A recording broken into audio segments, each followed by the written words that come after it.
Low scoring thriller मुकाबले में आखिरी ओवर में जीत के लिए चाहिए थे सनराइज हैदराबाद को 13 रन, लेकिन फिर मुकाबले को पलटा मुकेश कुमार के एक घातक ओवर ने। नमस्कार दोस्तों, स्वागत है आपका एक बार फिर हमारे चैनल में।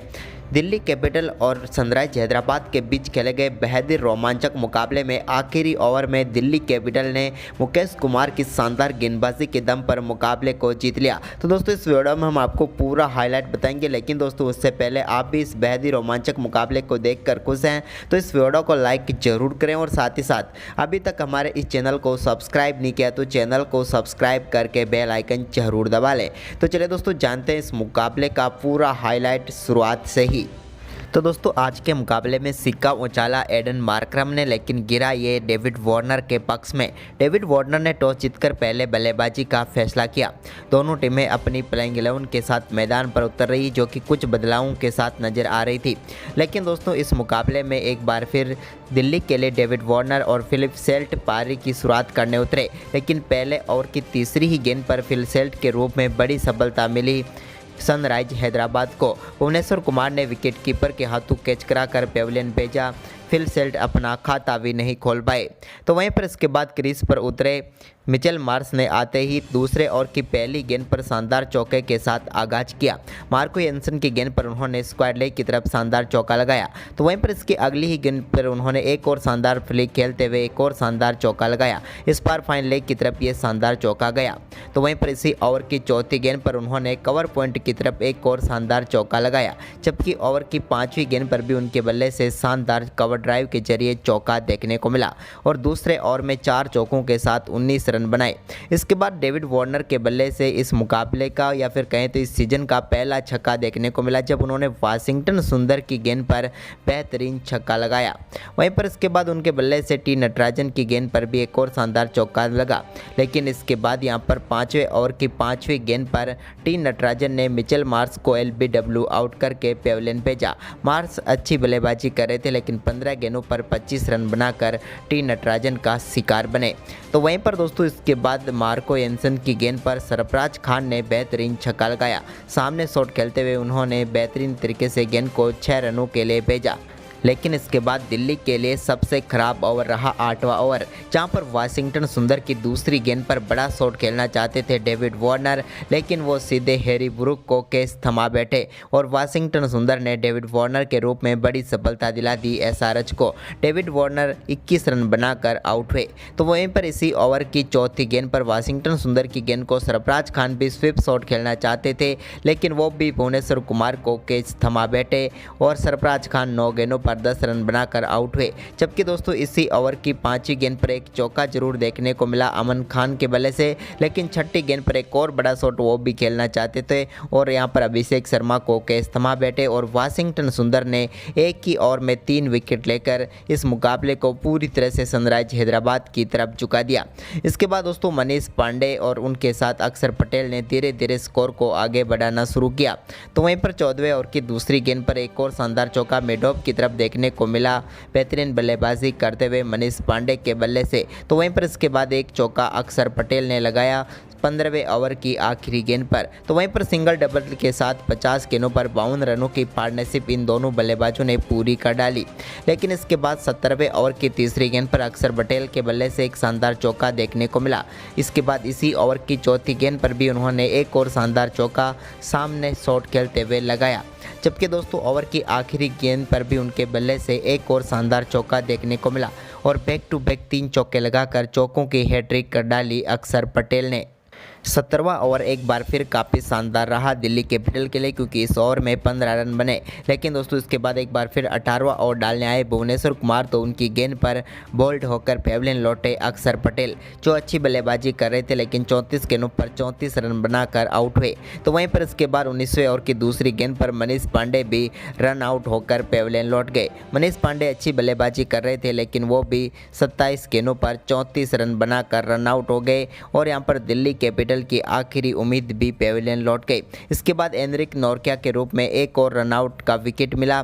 तो वहीं पर इसके बाद दोस्तों यहाँ पर रिपल पटेल जो कि अच्छे बल्लेबाजी करने की कोशिश कर रहे थे वो भी रन आउट होकर ही पेविलियन लौटे। जबकि ओवर मैच की आखिरी गेंद पर एक शानदार चौका कुलदीप यादव के बल्ले से देखने को मिला, जिसके चलते 144 रन बना पाई दिल्ली की टीम। वहीं पर 145 रनों के लक्ष्य का पीछा करने उतरी सनराइज हैदराबाद के लिए पारी की शुरुआत करने उतरे मयंक अग्रवाल, तो उनके साथ थे हैरी ब्रूक। दोनों बल्लेबाजों से शानदार शुरुआत की उम्मीद थी सनराइज हैदराबाद को, लेकिन दोस्तों यहां पर पहले ओवर की 5वीं गेंद पर मयंक अग्रवाल ने बेहतरीन शॉट खेलते हुए पहला चौका ड्राइव के जरिए कमा लिया।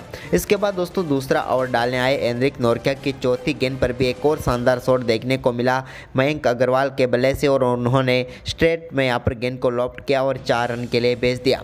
इसके बाद दोस्तों तीसरा ओवर डालने आए ईशांत शर्मा की दूसरी गेंद पर भी मयंक अग्रवाल के बल्ले से बेहतरीन चौका देखने को मिला।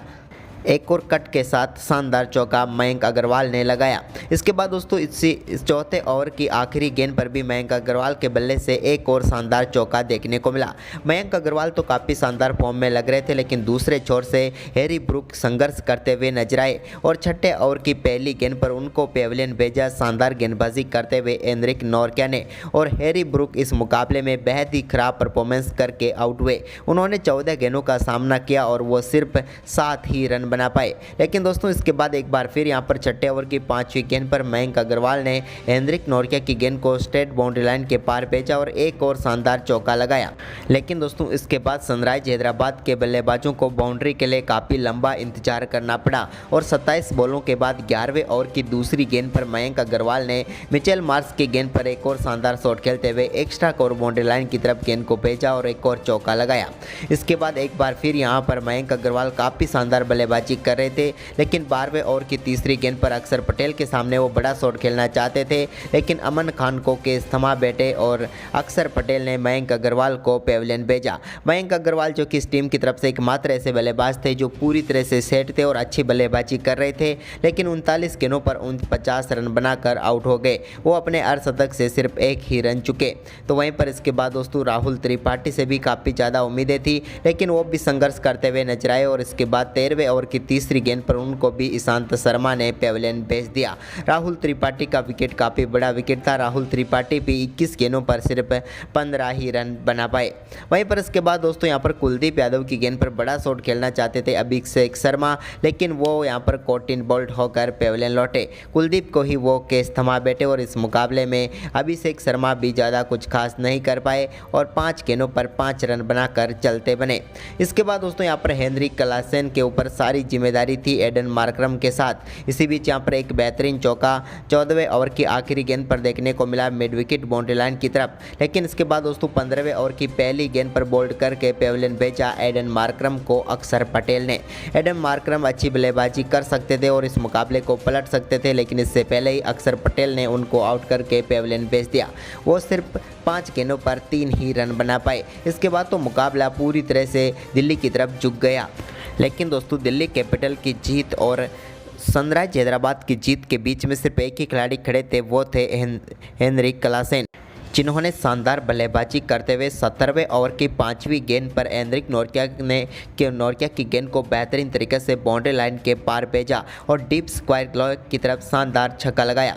इसके बाद 18वां ओवर डालने आए मुकेश कुमार की पहली गेंद पर भी उनके बल्ले से शानदार चौका देखने को मिला। यहाँ पर डेविड वार्नर फील्डर थे, लेकिन उन्हें चकमा देकर गेंद को बाउंड्री लाइन के पार भेजा। तो वहीं पर इसी ओवर की चौथी गेंद पर एक और शानदार चौका मुकेश कुमार की गेंद पर हेनरिक क्लासेन के बल्ले से देखने को मिला। जबकि दोस्तों 18वें ओवर की आखिरी गेंद पर एक कलात्मक शॉट खेलते हुए शानदार चौका विकेट के पीछे यहां पर लिया वाशिंगटन सुंदर ने। अब दोस्तों 11 गेंदें बची हुई थी और चाहिए थे 21 रन, तभी यहां पर शानदार तरीके से नोरकिया ने पेविलियन भेजा हेनरिक क्लासेन को। बड़ा शॉट खेलना चाहते थे क्लासेन, लेकिन यहां पर अमन खान को डायरेक्ट वो कैच थमा बैठे और 19 गेंदों पर 31 रनों की शानदार पारी खेलकर वो पेविलियन लौटे।